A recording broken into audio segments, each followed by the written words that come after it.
Pupuh 7 Pasukan Prabayaksa Caitra 1373 Saka akhir Maret 1451. Perjalanan balik ke Daha tidaklah terlalu lama. Pasukan Dulang Mangap yang dibawa Idewa Tegal Besung telah membuka jalan baru secara mendadak sewaktu menuju Mandala Kukup. Perjalanan pulang jadi lebih mudah, tinggal melalui jalan baru dengan medan yang sedikit banyak sudah dihafal. Dua tiagi kecil itu bersama rombongan masing-masing berada di atas punggung kuda prajurit Dulang Mangap. Dwi Jendra, tiagi yang paling kecil, menangis terisak-isak. Hatinya masih berat meninggalkan Mandala Kukup yang menjadi tempat belajar dan bermainnya semenjak berusia 3 tahun. Berbeda dengan kakaknya, Angsoka, walau di wajahnya membayang kesedihan, tapi tiada air mata yang jatuh. Kerap kali Dwi Jendra bertanya kepada Kang Masnya dengan suara parau. Pertanyaan yang sama dan diulang terus-menerus. Pertanyaan yang mendapat jawaban sama pula. Gelengan kepala. Idewa Tegal Besung sesekali menengok Dwi Jendra tanpa diminta. Dia selalu berkata, "Rakaki tidak perlu takut. Cucu Rakaki akan membawa Rakaki ke Daha." Kata-kata itu membuat hati Angsoka merasa aneh. Aneh karena lelaki dewasa itu memanggil Rakaki kepada dirinya dan adiknya. Tapi Angsoka tidak berani bertanya. Lelaki dewasa itu baru dikenalnya dan dia seorang kesatria. Menurut tuturan para pertapa di Kukup, para kesatria itu pemarah dan suka membunuh. Dia juga pernah membaca lontar Baratayuda yang banyak berkisah tentang kesatria. Bergidik Angsoka jika mengingat itu. Dwi Jendra sendiri rupanya tidak mempercayai ucapan Idewa Tegal Besung. Si kecil lebih mempercayai kakaknya, sehingga selalu saja dia bertanya, "Kita mau dibawa kemana, Kak? Di mana Rakaki Mretyu, Kak?" Namun ketika mereka memasuki sebuah dukuh, isak Dwi Jendra terhenti.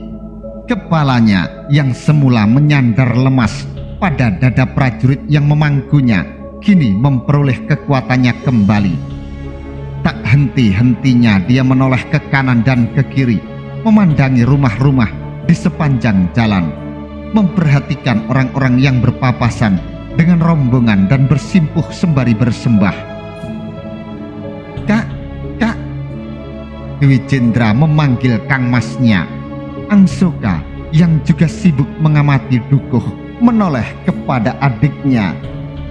"Apakah ini Daha?" Angsoka menggeleng ragu. "Daha lebih ramai dari tempat ini. Rakaki lebih indah dan lebih bagus rumah-rumahnya," sela Idewa Tegal Besung. Angsoka dan Dwi Jendra terdiam. Perjalanan terus berlanjut. Hutan lebat kembali dimasuki. Matahari sudah condong ke barat. Tangis Dwi Jendra sudah sepenuhnya berhenti. Tenda-tenda didirikan. 10 prajurit menelasak belukar untuk mencari binatang buruan sebagai santap malam. Beberapa prajurit sibuk mengumpulkan kayu bakar.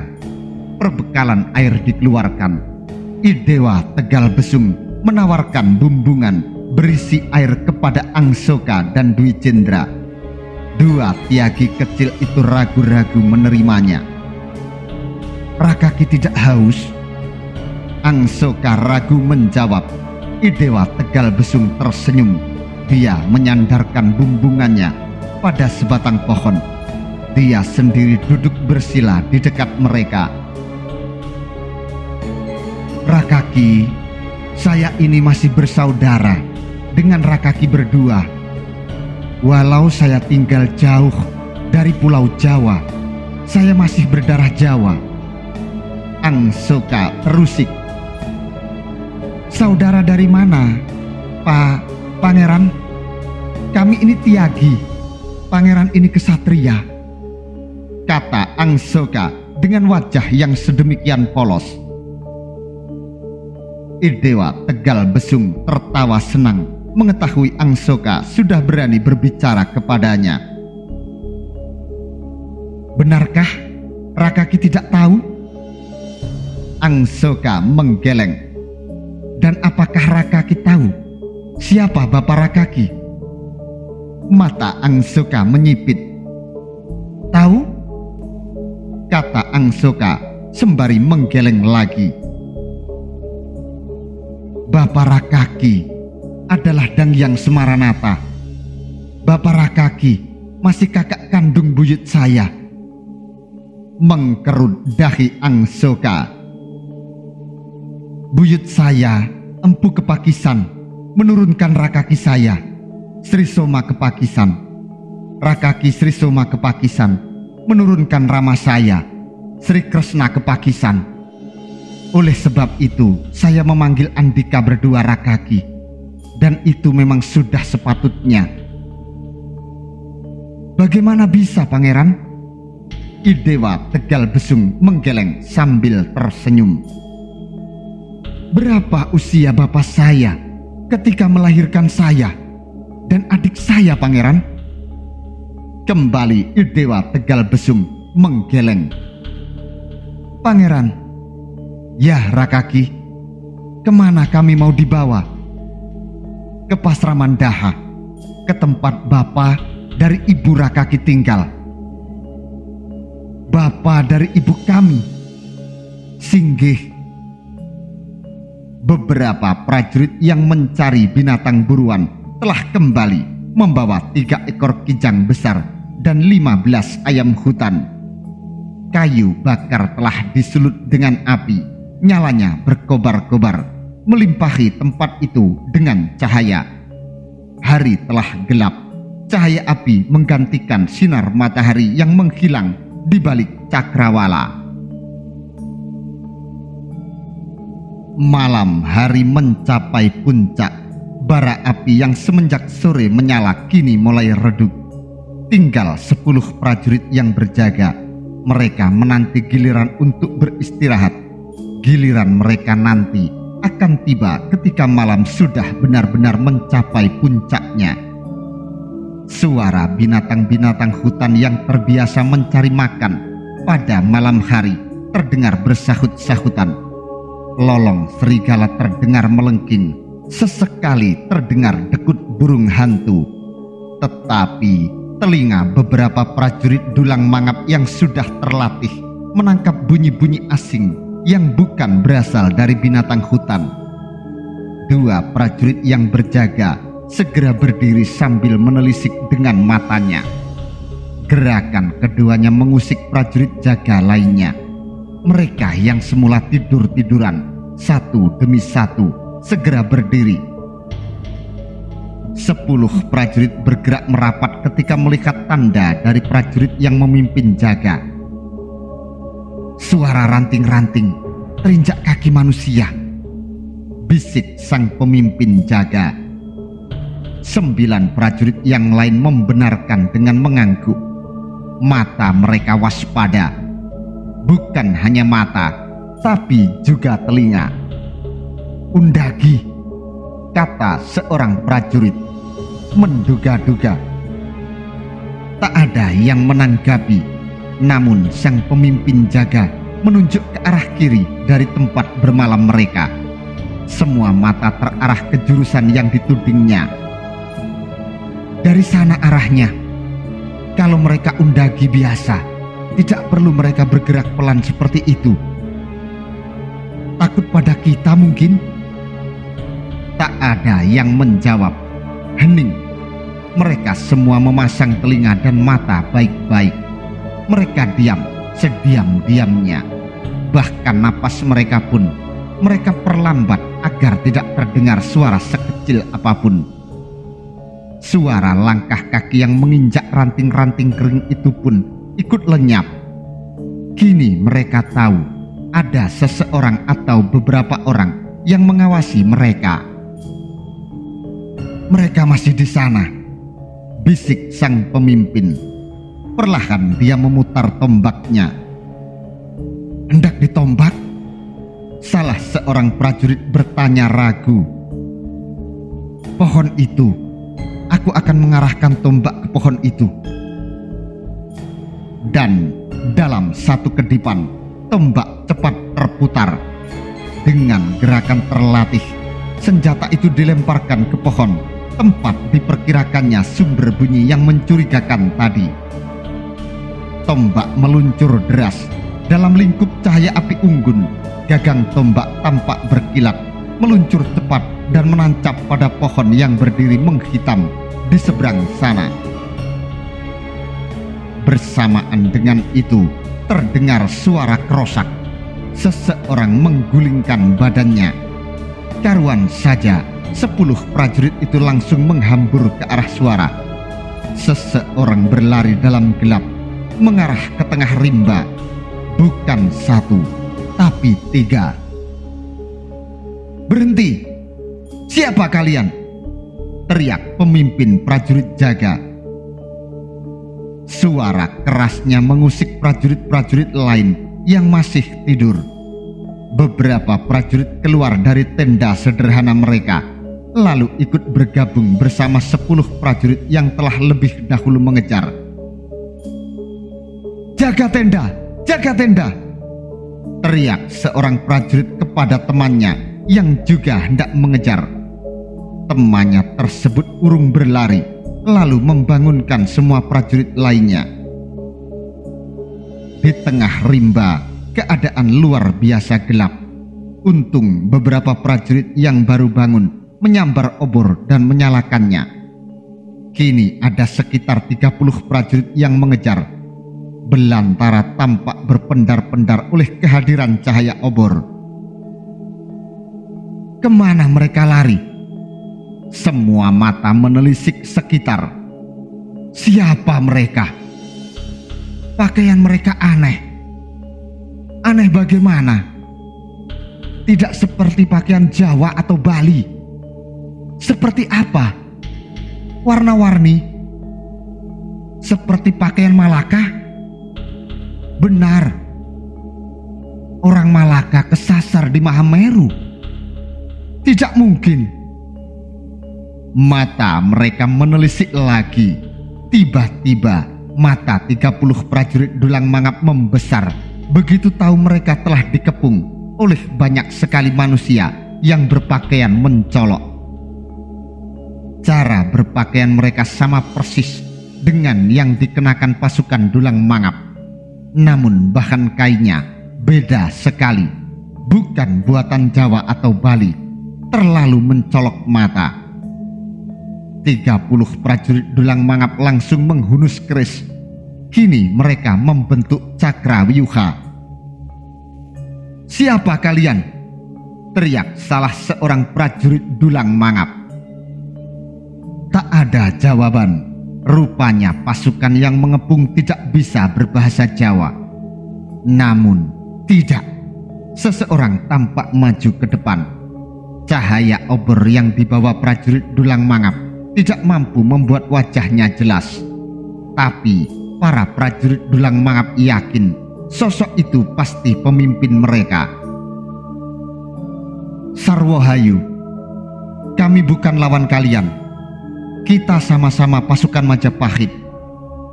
Terdengar suara dalam bahasa Jawa yang jelas. 30 prajurit dulang mangap masih tampak ragu. "Pasukan dari mana kalian?" "Kami dari seberang lautan. Kami dari negara Dipa." Sekarang ibu kotanya terletak di dekat Sungai Malang, Amuntai Tengah, Hulu Sungai Utara, Kalimantan Selatan. "Asal kami juga dari Majapahit. Kami adalah pasukan Prabayaksa." Salah seorang prajurit dulang mangap mengarungkan kerisnya. Rupanya dia tahu pasukan apa yang baru saja disebutkan tadi. Melihat temannya menyarungkan keris, 10 prajurit dulang mangap, walau masih sedikit ragu, ikut menyarungkan kerisnya kembali. Pasukan Prabayaksa, pasukan yang ditugaskan di Tanjung Pura, Kalimantan. Benar, kami pasukan dulang mangap, pasukan yang ditugaskan di Bali Dwipa. Ya, aku tahu. Aku berhadapan dengan siapa? Pasangguhan Panimba Sagara, tangan kanan Rakrian Patih Lembu Mangkurat, dikenal dengan nama Lambung Mangkurat oleh masyarakat Kalimantan Selatan. Nagara Dipa adalah kerajaan bawahan Majapahit yang berdiri di Pulau Tanjung Pura sebelah selatan. Serta merta mereka bersimpuh dan menghaturkan sembahnya. Siapa pemimpin kalian? Nuwun Agung Ring Pangaksomo, kami dipimpin langsung oleh Rayi Dalem Gel-Gel, Sri Aji Semoro Kepakisan, Raden Tegal Besung. Sungguh suatu anugerah bisa bertemu beliau di hutan ini. Ada keperluan apa Raden Tegal Besung di Jawa? Nuwun Pangaksomo, mendapat perintah dari raka beliau dalam Sri Aji Semoro Kepakisan untuk mencari Dangyang Semoronoto dan Dangyang Panawasikan. Begitulah yang hamba tahu. Siapa beliau? Menurut kabar, mereka adalah penasehat agung Batara Prabu Hayam Wuruk dulu. Dalam remang, sosok yang mengaku sebagai pasangguhan Nagara Dipa bernama Panimba Sagara itu tercenung. Walau kedengaran aneh, tapi itu urusan pribadi beliau. Di Jawa ini, kita sama-sama mencari seseorang. Walau ingin tahu siapa yang dicari oleh pasukan Prabayaksa dari Nagara Dipa itu, para prajurit dulang mangap tidak berani bertanya lebih lanjut. Itu tidak sopan. Bisa kalian bawa aku menghadap Raden Tegal Besung? Seorang prajurit dulang mangap yang semenjak tadi mewakili teman-temannya bicara tampak bersembah. Dengan senang hati, Kanjeng Pasangguhan.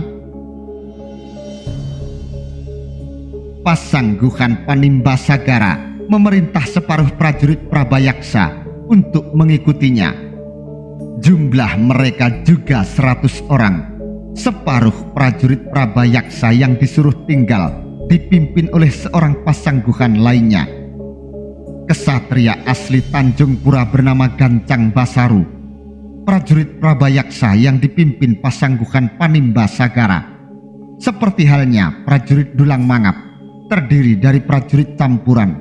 Separuh berasal dari Jawa asli, separuh peranakan Jawa Tanjung Pura, dan sedikit yang asli Tanjung Pura. Kedatangan mereka ke Jawa atas perintah Rakrian Patih Nagara Dipa, Lembu Mangkurat. Tugas yang mereka emban adalah mencari Yuaraja, putra mahkota Nagara Dipa, Raden Sekar Sungsang, yang menghilang sejak dia berusia 6 tahun. Tepatnya pada Sakawarsa 1368, 1446 Masehi. 5 tahun yang lalu, sungguh sebuah pencarian yang terlambat. Ratu Kalung Surani, Raja Wanita yang kini memegang perintah Nagara Dipa, Ibunda Raden Sekar Sungsang, terus-menerus cemas.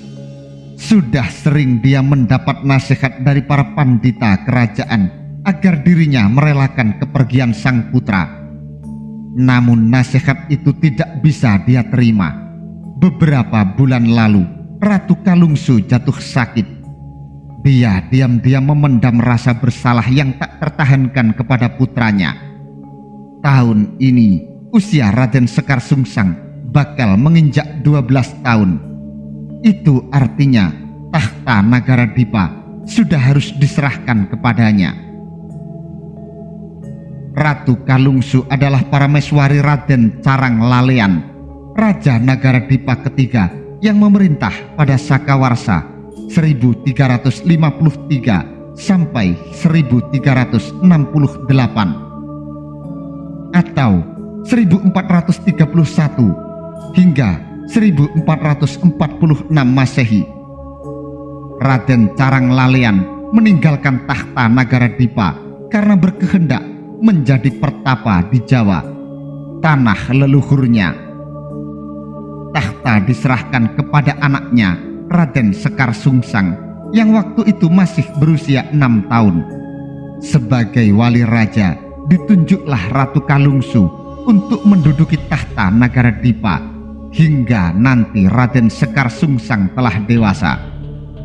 Usia Ratu Kalungsu waktu itu masih sangat muda, 22 tahun.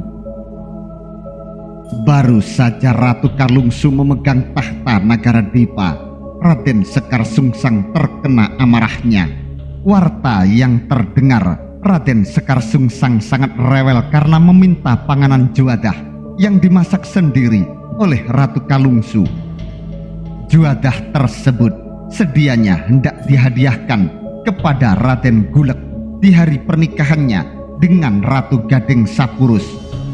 Juadah istimewa karena dimasak sendiri oleh seorang Ratu Nagara Dipa, Putri Kalungsu. Raden Sekar Sungsang ingin mencicipi juadah buatan ibundanya. Tidak mau juadah yang dibuat para cepi kedaton. Saking kesalnya, Ratu Kalungsu memukul kepala anaknya dengan wasuh gangsa. Tempat mencuci gangsa, tembaga bercampur timah. Kepala Raden Sekar Sungsang terluka parah dan berdarah. Dukuh Kedaton menanganinya. Beberapa hari kemudian, dia menghilang dari Kedaton Nagara Dipa. Tidak satupun pengawal tahu kemana dia pergi. Diperkirakan si kecil pergi keluar Kedaton sewaktu pergantian penjaga terjadi. Waktu seperti itu adalah waktu yang lemah bagi penjagaan Kedaton. Dan Raden Sekar Sungsang tahu akan hal itu. Hilangnya Raden Sekar Sungsang membuat gempar Nagara Dipa. Pasukan khusus Nagara Dipa, Prabayaksa, merasa kecolongan. Mereka menyebar ke segenap wilayah Nagara Dipa mencari Raden Sekar Sungsang, tapi nihil. Putra mahkota Bak Raib ditelan bumi. Muncul kabar ada seorang anak kecil dengan luka di kepala dibawa oleh seorang saudagar Jawa yang waktu itu berdagang di daerah Kambang Kuning.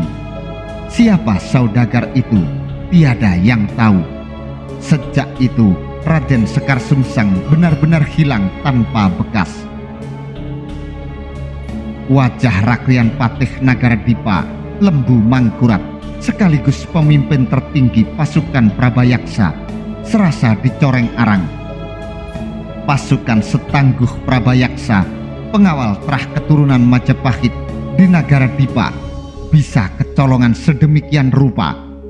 Pasukan yang berhasil menaklukkan kerajaan Kuripan atau Nansarunai, kerajaan suku Maanyan, suku Dayak Maanyan, suku Dayak di Barito Timur.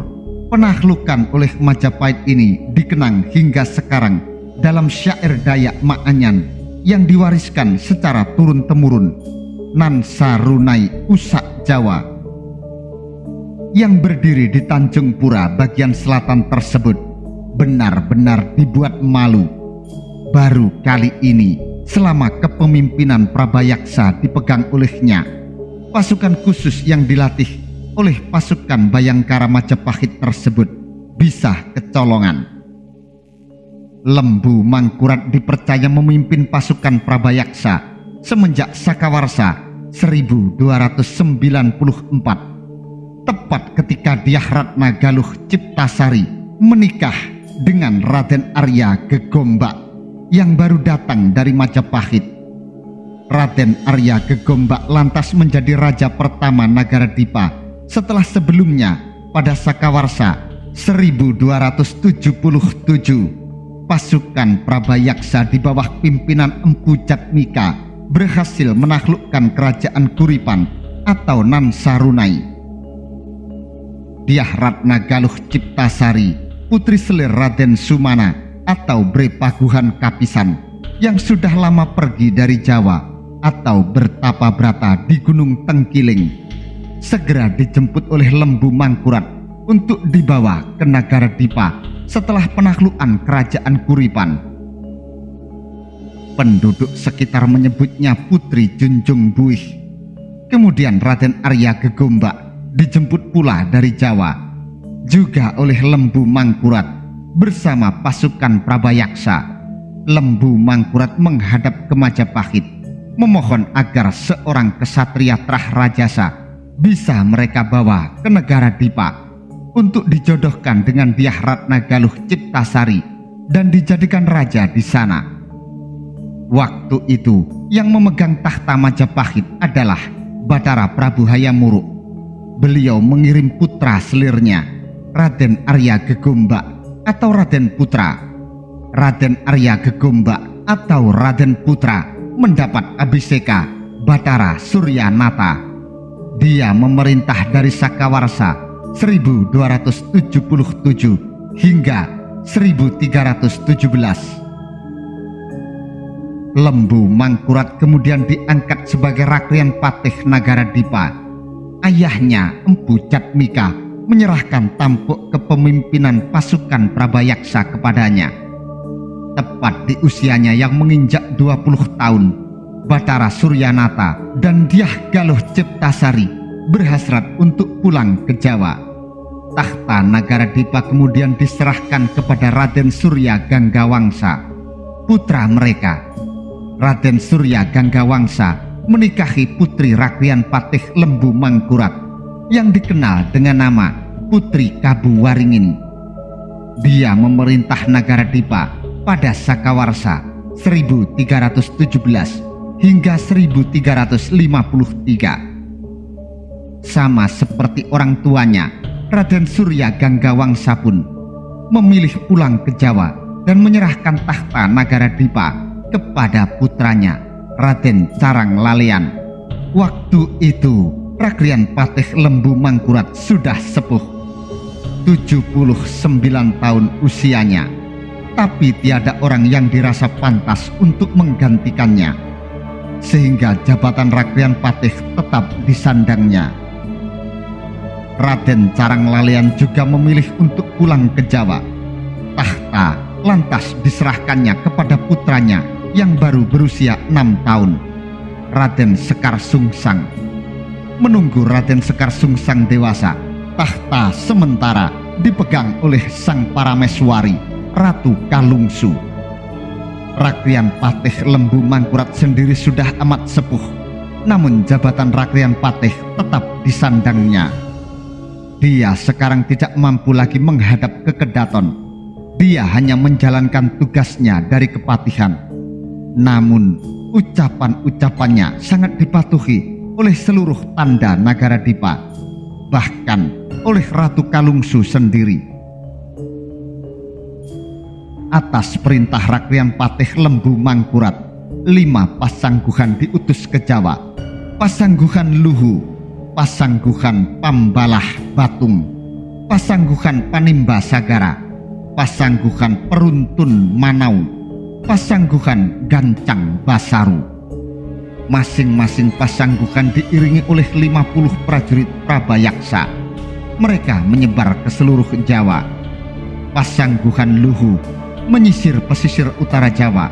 Pasangguhan Pambalah Batung melakukan pencarian ke Jawa Barat. Pasangguhan Peruntun Manau di wilayah pusat Majapahit. Pasangguhan Gancang Basaru di Jawa Timur. Pasangguhan Panimba Sagara menyisir pesisir selatan Jawa, dan pasangguhan Prabayaksa yang dipimpin pasangguhan Gancang Basaru dan pasangguhan Panimba Sagara tanpa disengaja bertemu di lereng Mahameru sebelah selatan. Mereka belum berhasil menemukan Raden Sekar Sungsang. Tepat waktu itu, pasukan Dulang Mangap dari Bali Dwipa menuruni lereng Mahameru dan bermalam di lereng selatan. Kesalahpahaman hampir terjadi. Kini Pasangguhan Panimbasagara diiringi 50 prajurit Prabayaksa dan 30 prajurit Dulang Mangap bergerak menuju perkemahan pasukan Dulang Mangap. Pasangguhan Panimbasagara ingin sekali bertemu Raden Tegal Besung, Cicit Empu Kepakisan, Guru Rakrian Mahapatih Gajah Mada.